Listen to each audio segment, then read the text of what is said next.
जय हिंद सभी को। आज की जो अपनी क्लास रहने वाली है, ये क्लास रहेगी आपकी ज्योग्राफी एनसीईआरटी की। किसकी क्लास रहने वाली है आपकी? ये ज्योग्राफी एनसीईआरटी क्लास 6 की। Geography NCERT class 6। अब बात करें यदि, तो ये क्लास जो है आपकी यूपीएससी की प्रिपरेशन के लिए बहुत ही ज्यादा बेनिफिशियल रहने वाली है। आपको यदि पता हो तो यूपीएससी के अंदर सबसे ज्यादा एनसीईआरटी से रिलेटेड आपके फैक्ट पूछे जाते हैं। और यदि आपको किसी भी सब्जेक्ट को मास्टर करना है तो उसके लिए आपको एनसीईआरटी को ग्रो थ्रू करना ही पड़ेगा। बात करें आज की पहली क्लास की, ये हमारी पहली क्लास रहने वाली है। ये क्लास जो रहेगी आपकी यूपीएससी फाउंडेशन बैच के लिए रहेगी। ये ध्यान देना, ये जो क्लास रहेगी आपकी यूपीएससी के फाउंडेशन बैच के लिए रहेगी। तो कोई भी स्टूडेंट जो कि यहाँ पर 2-3 महीने की तैयारी करने की सोच रहा है, तो मैं उनके लिए बता दूं ये क्लास नहीं है। ये क्लास जो रहेगी इसमें आपको ज्योग्राफी को डिटेल से पढ़ाया जाएगा। ये जो आपकी ज्योग्राफी है, इस ज्योग्राफी को पूरा डिटेल से हम यहाँ पर कवर करने वाले हैं। एक एक चैप्टर को हम इस क्लास के अंदर देखेंगे और पर्टिकुलर चैप्टर की क्या खास विशेषता है और उस चैप्टर से कैसे कैसे प्रश्न बन सकते हैं, उन सारे प्रश्नों को भी देखेंगे। और साथ ही साथ में आपके जो है एक की पॉइंट, हर एक क्लास के अंदर जो है हम की पॉइंट को भी नोट करते हुए चलेंगे। आपको इस क्लास को केवल ध्यान से देखना है। नोट्स हम जो है इसमें पहले से ही बना के आप लोगों के लिए दे रहे हैं, तो बने बनाए आपको जो है इसमें नोट्स मिल जाएंगे, जिसकी सहायता से आप लोग अच्छे से तैयारी कर पाएंगे। तो चलिए आज की क्लास की शुरुआत करते हैं। और ध्यान देना, ये जो आज की क्लास होने वाली है आपकी, ये क्लास रहेगी पूर्ण रूप से एनसीईआरटी के अकॉर्डिंग। पूर्ण रूप से किसके अकॉर्डिंग रहने वाली है आपकी? एनसीईआरटी के अकॉर्डिंग रहने वाली है। तो चलिए आज की क्लास की शुरुआत करते हैं। और पहला जो आपकी पार्ट है आपके एनसीईआरटी का, उस पार्ट का नाम क्या है? सौर मंडल में पृथ्वी। हमारी बात समझ में यहाँ तक की, यानी अर्थ इन सोलर सिस्टम। आज का जो अपना टॉपिक रहेगा ये क्या है? अर्थ इन सोलर सिस्टम। तो चलिए आज की क्लास की शुरुआत करते हैं। और अगर आप चैनल पे नए हैं तो चैनल को जरूर से सब्सक्राइब कीजिएगा। चलिए बिना किसी समय को गवाए अपन बढ़ते हैं आगे। बात करें तो आज का जो अपना पहला टॉपिक है, उस टॉपिक का नाम क्या है आपकी? The earth in the solar system, यानी बात करें तो सौर मंडल में पृथ्वी। कौन सा है आपका? सौर मंडल में पृथ्वी। तो चलिए क्लास की शुरुआत करते हैं और अब ध्यान से सारी की सारी चीजों को देखते हुए चलना। देखिए ये जो है पूरा का पूरा यूपीएससी के अकॉर्डिंग ही करेंगे। और अगर आप किसी स्टेट पीसीएस की तैयारी कर रहे हैं तो ये स्टेट पीसीएस की तैयारी के लिए भी बेनिफिशियल रहेगा। चलिए तो देखिए, ये है आपका टॉपिक सौर मंडल में पृथ्वी। सूर्यास्त के बाद आकाश को देखना कितना अच्छा लगता है। आसमान में पहले एक या दो चमकते बिंदु नजर आते हैं, लेकिन बाद में इनकी संख्या बढ़ती जाती है। आपको गणना आप उनकी गणना नहीं कर सकते और संपूर्ण आकाश छोटी छोटी चमकदार वस्तुओं से भर जाता है, जिसमें से कुछ चमकीले होते हैं एवं कुछ धुंधले। ऐसा प्रतीत होता है मानो आकाश में हीरे जड़े हैं। इनमें से कुछ टिमटिमाते हुए प्रतीत होते हैं, और लेकिन अगर आप उनको ध्यान से देखेंगे तो आप पाएंगे कि इनमें से कुछ की टिमटिमाहट अन्य से अलग है। ये बिना किसी टिमटिमाहट के चंद्रमा के समान चमकते हैं। यहाँ हमें जो है ये बताने की कोशिश कर रहे हैं कि भाई सौर मंडल जो है, अब ध्यान देना कि ये जो शब्द आया है सौर मंडल, तो सौर मंडल का मतलब क्या है? सबसे पहले तो अपने को यही समझना पड़ेगा कि सौर मंडल का मतलब क्या है। तो ध्यान से समझना, ये जो अपने शब्द आया है सौर मंडल, तो सौर मंडल मतलब ये आपका पूरा का पूरा अपना सोलर सिस्टम, जिसके अंदर सूर्य, ग्रह, उपग्रह, फिर उसके बाद में बात करें तो क्षुद्र ग्रह और आपके जो है धूमकेतु आते हैं। इन सबको मिला के और अपना क्या बनता है? एक सौर मंडल बनता है। हमारी बात समझ में आता है कि अपना क्या एक निर्माण होता है? सौर मंडल का निर्माण होता है। और इसी सौर मंडल के अंदर कई सारे जो है स्टार बने हुए आपको नजर आते हैं, जो कि रात के समय आपको चमकते हुए नजर आएंगे। रात को समय क्या होंगे? आपको चमकते हुए नजर आएंगे। अब बात करें तो ये चीज होती क्या है? हमारी बात समझ में, ये जो चीज होती है आपकी, ये चीज होती क्या है, इसके बारे में जो है आपको यहाँ पर दिखाया गया है। हमारी बात समझ में यहाँ तक की, तो अगर हम देखें तो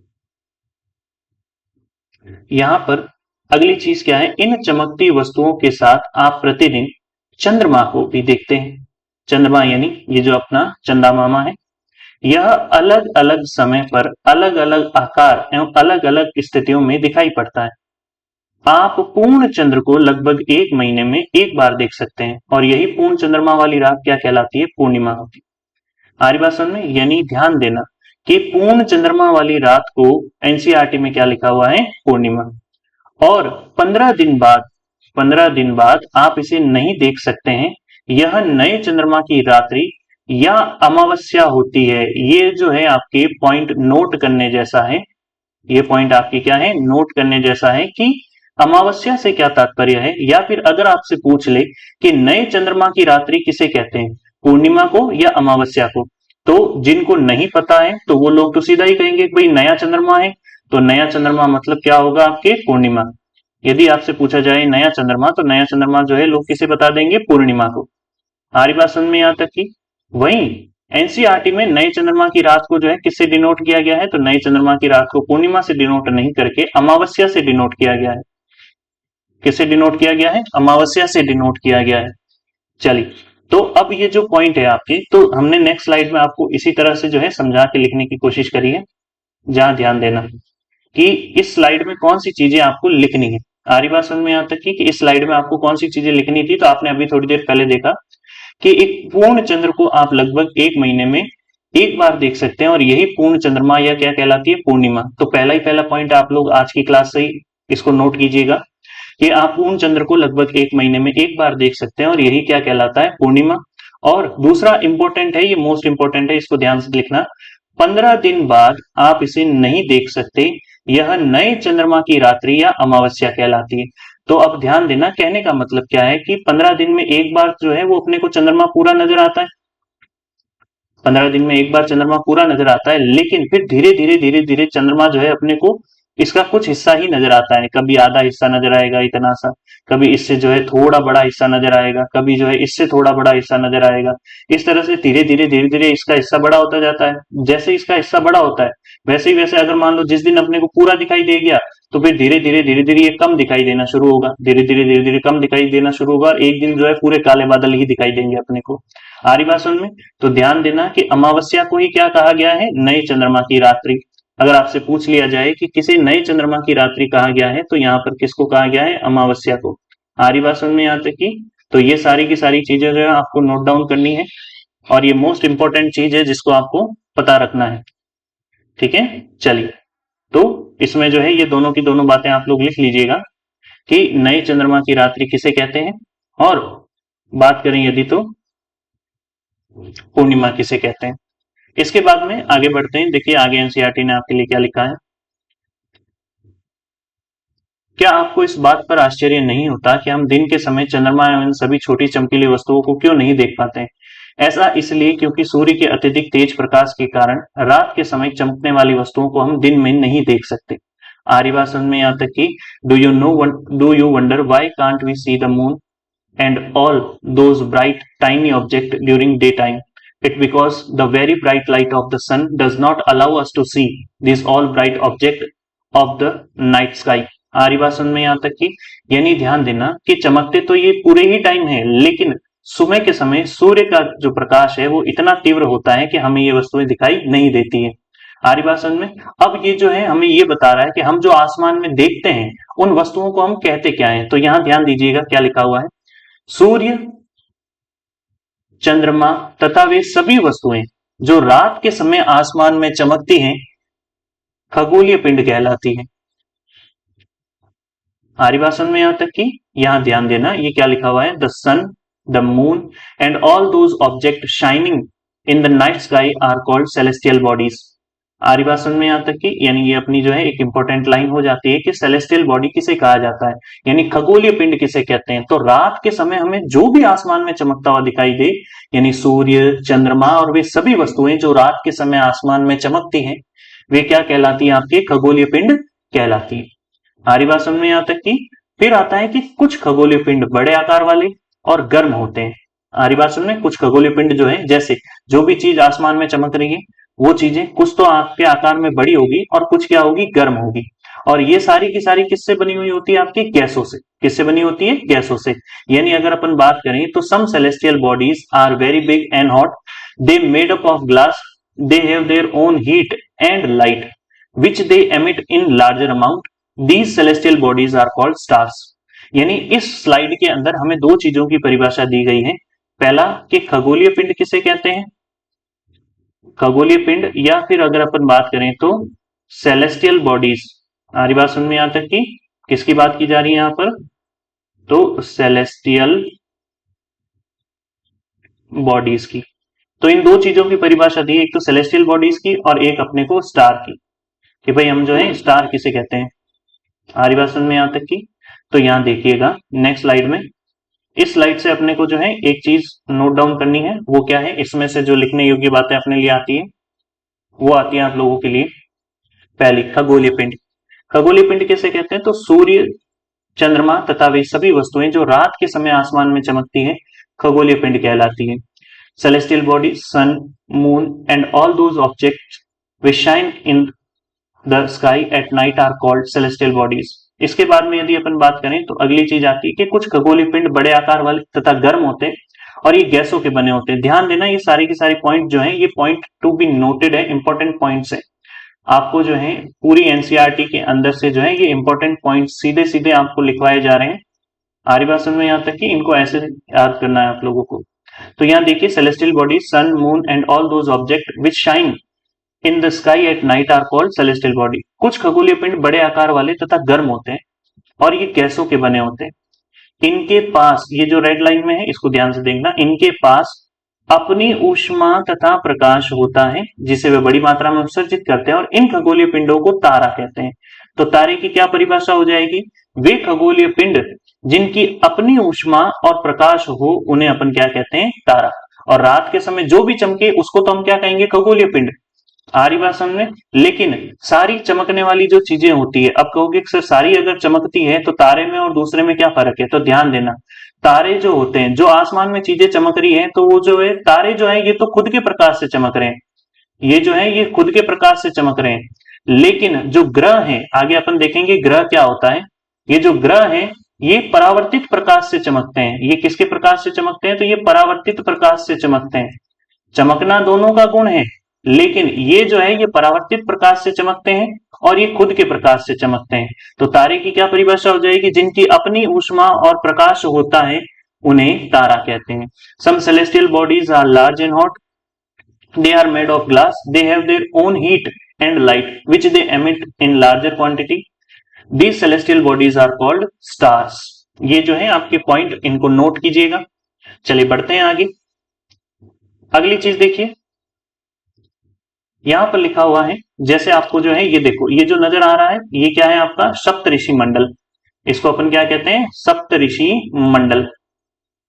सप्तऋषि मंडल, इसी को समझना। रात के समय चमकते हुए अनगिनत तारे सूर्य के समान ही है, लेकिन हमसे बहुत दूर होने के कारण हम लोग उनकी ऊष्मा या प्रकाश को महसूस नहीं करते तथा वे अत्यंत छोटे दिखाई पड़ते हैं। भाई रात के समय जो अपने को आसमान में चमकते हुए तारे नजर आते हैं, क्या पता वो सूर्य से बड़े भी हों, लेकिन हमसे ज्यादा दूर होने की वजह से हम उनकी गर्मी को महसूस नहीं कर पाते। आपने अवश्य ध्यान दिया होगा कि कुछ दूरी से देखने पर सभी वस्तुएं छोटी दिखाई पड़ती हैं। अत्यधिक ऊंचाई पर उड़ रहा हवाई जहाज कितना छोटा दिखाई देता है। कई बार ऐसा लगता नहीं है कि भाई इसको जो है हम खुद से ही पेंट कर देंगे, इतना छोटा सा नजर आता है, हाथ से पकड़ने की कोशिश करते हैं। रात्रि के समय जो है आसमान की ओर देखते समय आप तारों के विभिन्न समूह द्वारा बनाई गई विविध आकृतियों को देख सकते हैं, और यही आकृतियां क्या कहलाती है? नक्षत्र मंडल। एक और पॉइंट आ गया नोट करने जैसा। आखिरी बात सुन में कौन सा पॉइंट आ गया? अगर आपसे पूछ लिया जाए कि नक्षत्र मंडल जो है वो किसे कहते हैं, या कॉन्स्टिलेशन जो है ये किसे कहा जाता है, तो किसे कहेंगे? रात्रि के समय आसमान में तारों के विविध समूहों के द्वारा बनाई गई विभिन्न आकृतियां जो है ये क्या कहलाती है? नक्षत्र मंडल कहलाती है। और नक्षत्र मंडल के एग्जाम्पल कौन कौन से हैं? तो एग्जाम्पल आप देखिए, जैसे आपको ये नजर आ रहा होगा, अर्सा मेजर और बिग बियर। अर्सा मेजर और बिग बियर जो है ये इसी तरह की क्या है? नक्षत्र मंडल है। अर्सा मेजर या इसी का नाम क्या है? Big bear. ये एक तरीके का क्या है? नक्षत्र मंडल है। और इसी अर्सा मेजर के नक्षत्र मंडल का ही क्या है? ये भाग है। कि सर नक्षत्र मंडल मतलब क्या हुआ? तो तारे जिस तरह की भी आकृति बनाए, जैसे मान लो ये जो है इन्होंने ये इस तरह की 3 आकृति बना ली, तो ये क्या है? ये एक नक्षत्र मंडल है। ये क्या है? नक्षत्र मंडल। यानी तारों के विभिन्न समूहों के द्वारा जो अलग अलग तरह की आकृति बनाई जाती है उन्हें अपन क्या कहते हैं? नक्षत्र मंडल कहते हैं, जिसमें से एक ये आता है सप्तऋषि। एक क्या आता है? ये सप्तऋषि।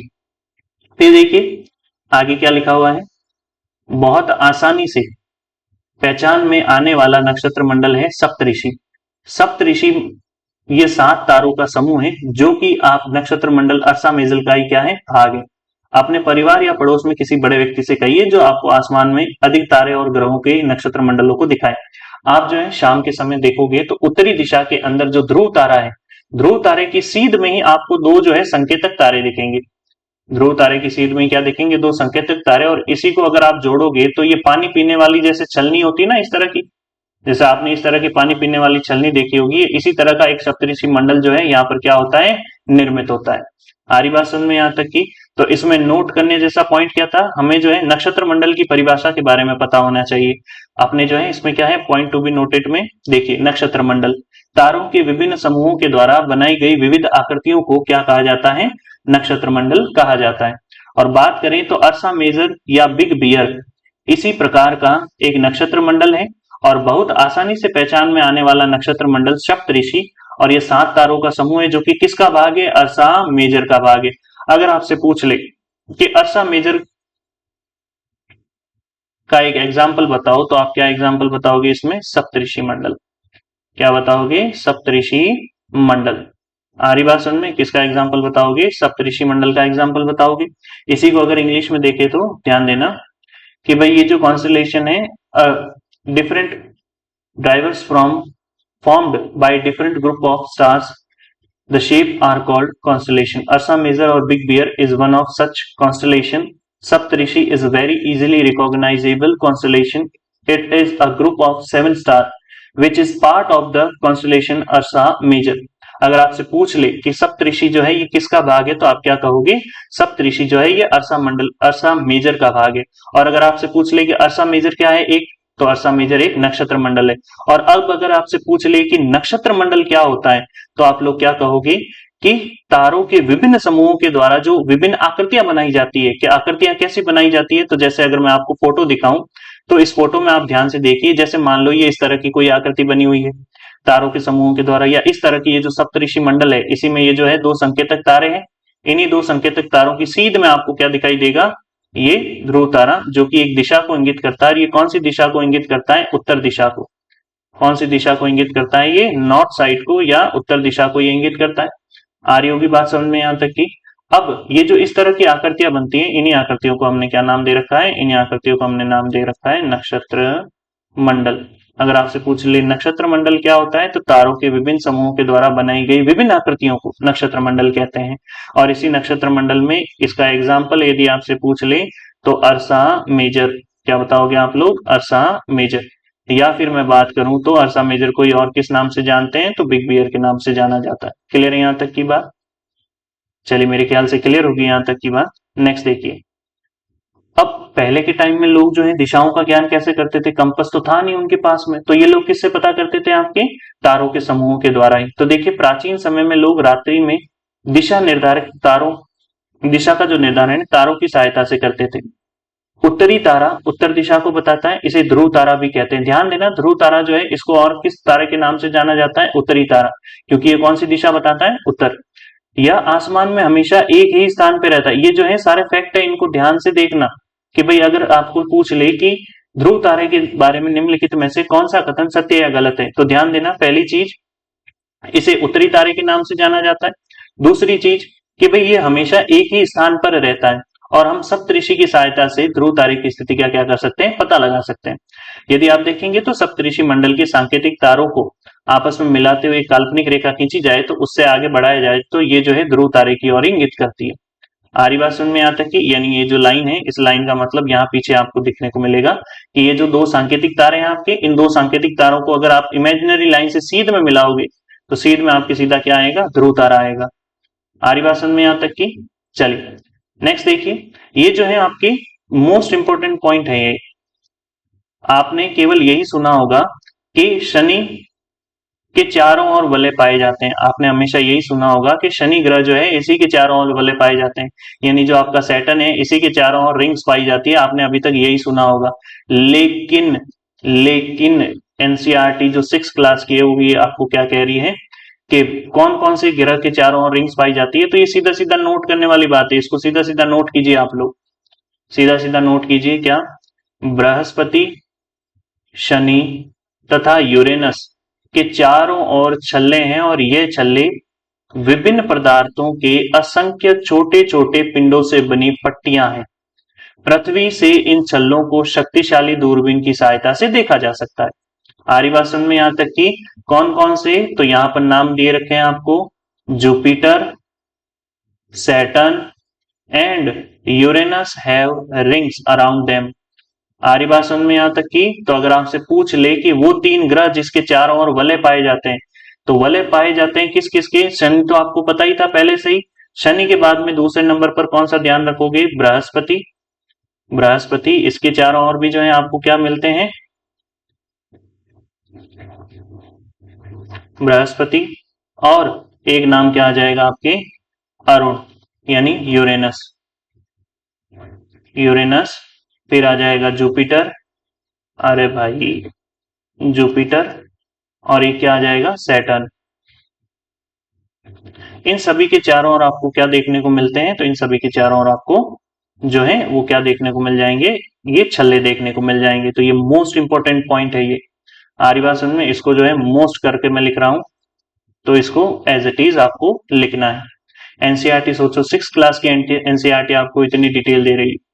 आगे देखिए, ये जो है आपकी सूर्य से दूरी के अनुसार ग्रहों का क्रम है। ये क्या है, सूर्य से दूरी के अनुसार ग्रहों का क्रम दिया हुआ है कि भाई जैसे पहला ग्रह कौन सा है, दूसरा ग्रह कौन सा है, तीसरा ग्रह कौन सा है। जैसे मैं अगर आपको दिखाऊं तो जैसे कि भाई ये जो है आपका क्या है, सूर्य है, ये क्या है आपका सूर्य।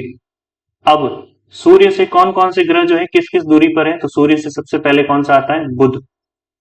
कौन सा आता है, बुध, या इसी को अपन क्या कहते हैं, मर्क्यूरी। बुध के बाद में किसका नंबर आता है, शुक्र। बुध के बाद में किसका नंबर आता है, शुक्र, यानी मैं बात करूं तो वीनस। वीनस के बाद में यदि अपन बात करें तो किसका नंबर आता है, तो वीनस के बाद में देखिए कि आपका नंबर आता है किसका, तो ये आता है आपके, इरेजर कहा गया अपना, ईरा, ठीक है। इसके बाद में किसका नंबर आता है, तो इसके बाद में नंबर आता है आपकी अपनी पृथ्वी का, प्यारी पृथ्वी। चलो कोई बात नहीं, पृथ्वी नजदीक बन गई तो पृथ्वी। आर्यवासन, पृथ्वी के बाद में नंबर आता है मंगल का। पृथ्वी के बाद में किसका नंबर आता है, मंगल का, यानी मार्स का। और बात करें तो फिर आती है एक एस्टेरॉइड बेल्ट, फिर एक क्या आती है आपकी, एस्टेरॉइड बेल्ट, और फिर आता है बड़ा सा ग्रह, इसका नाम है बृहस्पति। बृहस्पति, फिर आता है आपका शनि, फिर आता है आपका अरुण, और फिर आता है आपका वरुण। यानी कौन कौन से आते हैं, तो ये हो गया वीनस, फिर उसके बाद में अर्थ, मार्स, जुपिटर,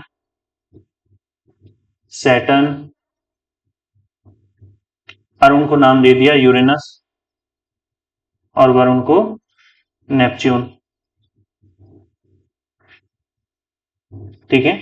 अब यहां ध्यान देना, ये सूर्य से दूरी के अनुसार ग्रहों का क्रम है। ये जो आपको चार ग्रह नजर आ रहे हैं, एनसीईआरटी ने इन चार ग्रहों को क्या कहा है, आंतरिक ग्रह। ध्यान देना, एनसीईआरटी ने इनको एक नाम दिया है, और नाम क्या दिया है, आंतरिक ग्रह, या इन्हीं को कहा है इनर प्लेनेट। इनर प्लेनेट, अगर आपसे पूछ ले इनर प्लेनेट किसको कहते हैं, तो इन चार को, किन चार को, बुध, शुक्र, पृथ्वी और मंगल। ये आगे जो है जानकारी अपने दी है। और बृहस्पति, शनि, अरुण और वरुण, इनको क्या कहा गया है, तो इनको कहा गया है आपके आउटर प्लेनेट। इनको क्या कहा गया है, आपके आउटर प्लेनेट। बात करें यदि, तो ये जो आउटर प्लेनेट है, ये सारे के सारे आपके गैसियस प्लेनेट है, यानी इनका निर्माण जो है आपके गैस से हुआ है। और वहीं बात करें तो ये जो ग्रह हैं, इन्हें अपन कहते हैं चट्टानी या टेरेस्ट्रियल, टेरेस्ट्रियल प्लेनेट। बात की जाए टेरेस्ट्रियल प्लेनेट, या इन्हीं को अपन कहते हैं चट्टानी ग्रह। क्या कहा जाता है इन्हें, चट्टानी ग्रह, क्योंकि इसके अधिकतर भाग का निर्माण चट्टानों से हुआ है। और वहीं बात करें तो ये जो बाकी के आपको ग्रह नजर आते हैं, इनका निर्माण किससे हुआ है, गैस से। इनके लिए एक शब्द का प्रयोग किया जाता है, जोवियन प्लेनेट। कौन से ग्रह का प्रयोग, कौन से शब्द का प्रयोग किया जाता है, जोवियन ग्रह। ध्यान देना आप लोग कि कौन से चार ग्रहों को गैसियस प्लेनेट या फिर जोवियन ग्रह के नाम से जाना जाता है। तो इसमें जो है पहले नंबर पर आता है बृहस्पति, फिर शनि, फिर अरुण और फिर वरुण। ये जो 4 प्लेनेट है इन्हें तो कहते हैं आपके गैसियस या जोवियन प्लेनेट। और वहीं यदि बात की जाए तो ये जो आपके आता है बुध, शुक्र, पृथ्वी और मंगल, इन्हें कहा जाता है इनर प्लेनेट या टेरेस्ट्रियल या फिर चट्टानी ग्रह।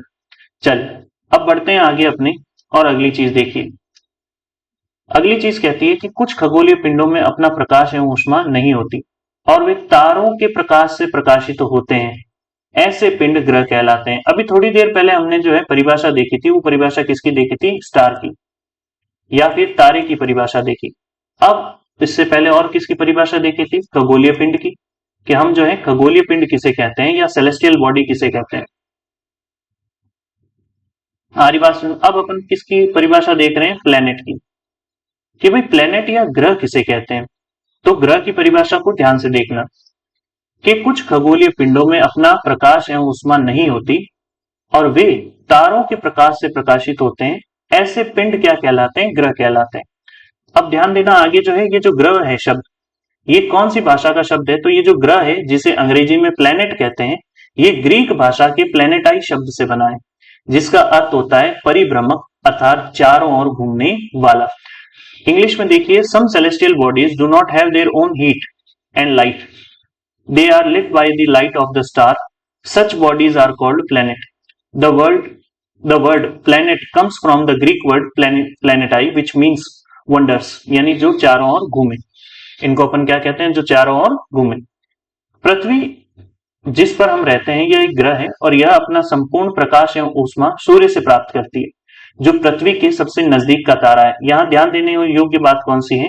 यदि आपसे पूछा जाए कि पृथ्वी के सबसे नजदीक का तारा कौन सा है, तो ये कौन सा होगा? सूर्य, क्योंकि सूर्य में भी खुद का प्रकाश और ऊष्मा होती है, तो इसलिए सूर्य एक तारा है। जबकि पृथ्वी क्या है? एक आपका ग्रह। कि सर पृथ्वी ग्रह क्यों है? तो क्योंकि पृथ्वी के पास में खुद की लाइट नहीं है, पृथ्वी खुद से थोड़ी चमकती है। अगर पृथ्वी खुद से चमक रही होती तो इस पर कभी रात होती नहीं। आरी बात समझे? ये क्या है? ये सूर्य से आने वाले प्रकाश से चमकती है। ये जो है कैसे चमकती है? कि भाई ये जो सूर्य है यहां से लाइट आई और ये लाइट जब इस पर पड़ी, इस वजह से जो है ये अपने को दिखाई देती है। आरी बात समझ में? और ऐसे ही दूसरी सारी चीजें जो कि रिफ्लेक्टेड लाइट से इल्यूमिनेट होते हैं, यानी परावर्तित प्रकाश से चमकते हैं, उन सभी को क्या कहा गया है? ग्रह कहा गया है। आरी बात समझ में? तो यही चीज यहाँ पर लिखी हुई है। और पृथ्वी को बहुत अधिक दूरी से, जैसे चंद्रमा से देखने पर यह चंद्रमा की तरह चमकती हुई प्रतीत होगी। तो इस पूरी चीज में से जो अपने को चीजें नोट करनी है, देखिए मैं आप लोगों के लिए जो है सारी की सारी चीजें पहले से ही लिख के लाया हूं, तो इसको एज इट इज वैसे ही आप लोगों को नोट डाउन करना है। चलिए, तो ये जो है आपके सामने लिखा हुआ है, इनमें से कौन से पॉइंट जो है इस पेज से अपने को लिखने हैं।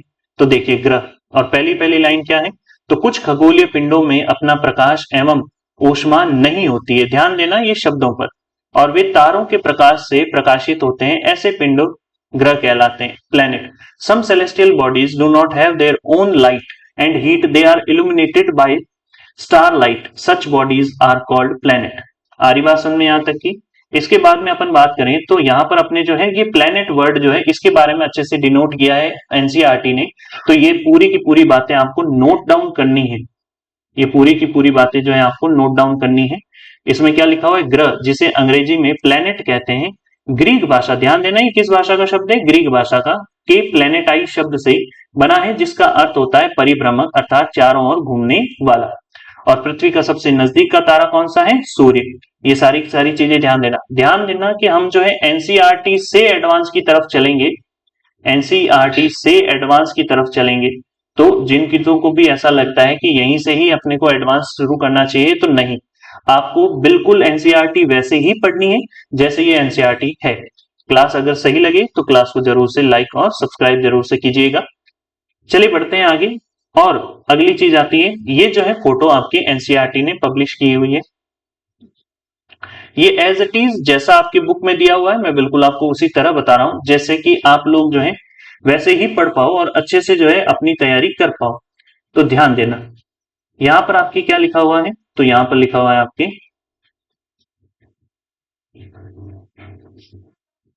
यहां देखिए, ये हो जाता है आपका सूर्य, और सूर्य से सबसे नजदीक वाला ग्रह कौन सा है? बुध। सूर्य से सबसे नजदीक वाला ग्रह कौन सा हो जाता है आपका? बुध, या इसी को अपन क्या कहते हैं? मर्क्यूरी। आ रही बात समझ में?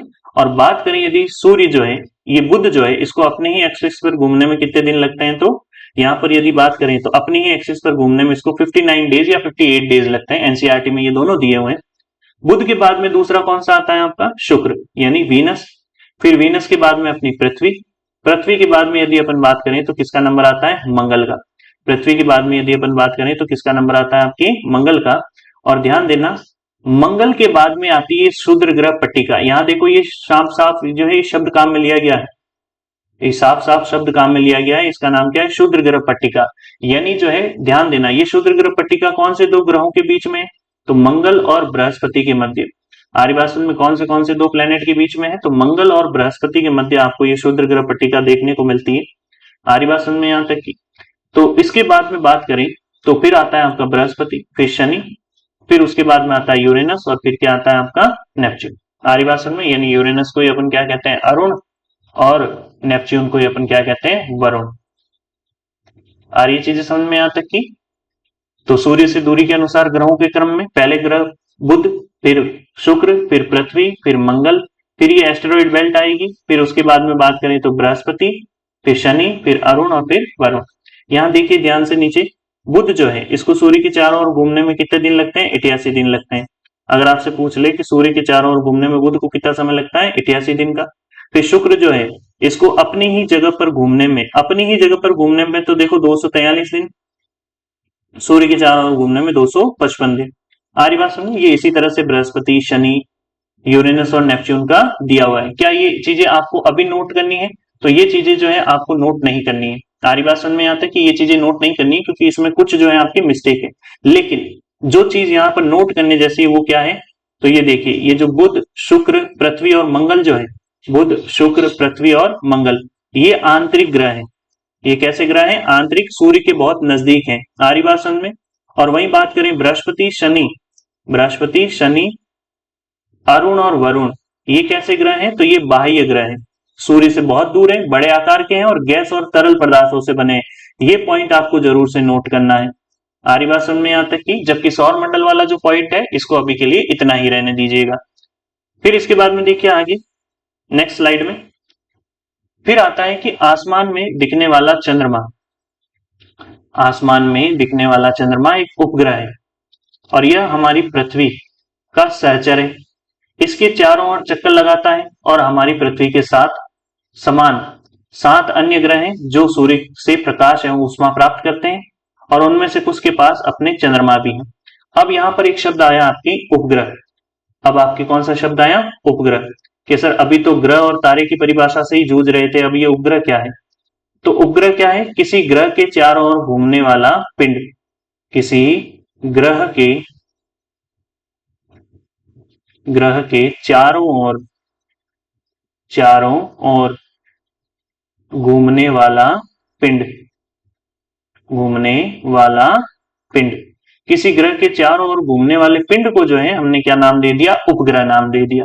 तो हमने अब तक क्या क्या परिभाषाएं पढ़ ली है, देखो ध्यान से, हमने ग्रह की परिभाषा पढ़ ली, हमने ग्रह शब्द पढ़ लिया, किस भाषा का शब्द है, कैसे ओरिजिनेट हुआ है, हमने खगोलीय पिंड किसे कहते हैं ये पढ़ लिया, खगोलीय पिंड किसे कहते हैं, हमने तारे की परिभाषा देख ली कि तारा किसे कहते हैं, हमने नक्षत्र मंडल की परिभाषा देख ली कि नक्षत्र मंडल किसे कहते हैं, फिर हमने ये देखा पूर्णिमा क्या होता है, और फिर हमने देखा नए चंद्रमा की रात क्या होती है, नए चंद्रमा की रात।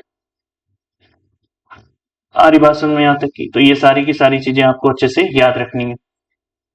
अब आता है एक शब्द सौर मंडल। कौन सा शब्द आता है, सौर मंडल। असल में आपका जो चैप्टर है वो अब यहां से शुरू हुआ है, सौर मंडल। इससे पहले देखिए क्या आप जानते हैं क्या लिखा हुआ है कि पौराणिक रोमन कहानियों में सोल सूर्य देवता को कहा जाता है और सौर शब्द का अर्थ है सूर्य से संबंधित, इसलिए सूर्य के परिवार को सौर मंडल या सोलर सिस्टम कहा जाता है। सौर शब्द का उपयोग करते हुए अधिक शब्द लिखिए, ठीक है, ये अपने किसी काम के नहीं है। अपन यहां आ जाते हैं, सूर्य, 8 ग्रह, उपग्रह तथा कुछ अन्य खगोल पिंड जैसे क्षुद्र ग्रह मतलब जो कि उपग्रहों से भी बहुत छोटे हो, क्षुद्र का मतलब क्या होता है, छोटे, एवं उल्का पिंड से मिलकर सौर मंडल का क्या हुआ है, निर्माण हुआ है, और उसे हम सौर परिवार का नाम देते हैं, जिसका मुखिया कौन है, सूर्य। जिसका मुखिया कौन हो जाता है, सूर्य। क्या लिखा हुआ है, the solar system, the sun, 8 planets, satellites and some other celestial bodies known as and known as asteroid and meteors from the solar system. We often called it a solar family with the sun as its head. आरी बात समझ में यहाँ तक की, यानी ये हमें बता रहा है कि एक सौर मंडल के अंदर हम किन किन चीजों को शामिल करते हैं। एक सौर मंडल के अंदर जो है हम किन किन चीजों को शामिल करते हैं, तो हम ये देखने वाले हैं कि भाई सौर मंडल के अंदर क्या क्या आता है। तो आपसे सीधा सीधा पूछ लेगा कि निम्नलिखित में से कौन सा सौर मंडल का भाग नहीं है। आपसे क्या पूछेगा, निम्नलिखित में से कौन सा सौर मंडल का भाग नहीं है। तो देखिए सौर मंडल में क्या क्या आता है। पहले नंबर पर आता है आपकी क्या, सूर्य यानी सन। दूसरे नंबर पर क्या आता है आपके, तो आंतरिक ग्रह, सॉरी आंतरिक ग्रह क्या, आपके 8 ग्रह या 8 प्लेनेट। इसके बाद में आता है आपका उपग्रह जो कि ग्रह के चारों ओर घूमे, उसको हम उपग्रह कहते हैं।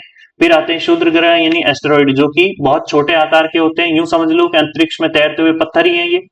और फिर आते हैं आपके उल्का पिंड, ये वो पत्थर जो कि धरती से टकरा जाते हैं। आरी बात समझ में यहाँ तक कि उनको अपन क्या कहते हैं, उल्का पिंड कहते हैं। चलिए, तो आज की क्लास को अपन यहीं तक रखते हैं। इससे आगे की क्लास को हम देखेंगे अगली चैप्टर में। तो आज की ये क्लास कैसी लगी उसके बारे में बताइएगा जरूर से। और यदि आप चाहते हैं इसी क्लास को हम आगे की तरह कंटिन्यू करें और धीरे धीरे चलते हुए हम अपनी यूपीएससी की जर्नी को अचीव करें, तो इस चैनल को जरूर जरूर से जो है सब्सक्राइब कीजिएगा। मेरे पास उतना एफर्ट नहीं है कि मैं आप लोगों के लिए जो है बहुत ज्यादा बड़ी मात्रा में जो है पैसे खर्च करके और यहाँ पर जो है सब्सक्राइबर लेके आऊं। तो मेरा जो सपोर्ट रहेगा पूरा का पूरा वो सपोर्ट आप ही लोग हैं। अगर क्लास अच्छी लगती है तो क्लास के बारे में मुझे जरूर से सजेस्ट कीजिएगा आप लोग। और आज जो है मैं आप लोगों के लिए सवाल छोड़े जा रहा हूँ, कमेंट बॉक्स में जो है इनके जरूर से जवाब दीजिएगा। कमेंट बॉक्स में इनके जरूर से जवाब दीजिएगा। पहला ही पहला सवाल आता है आप लोगों के लिए कि नक्षत्र मंडल क्या है।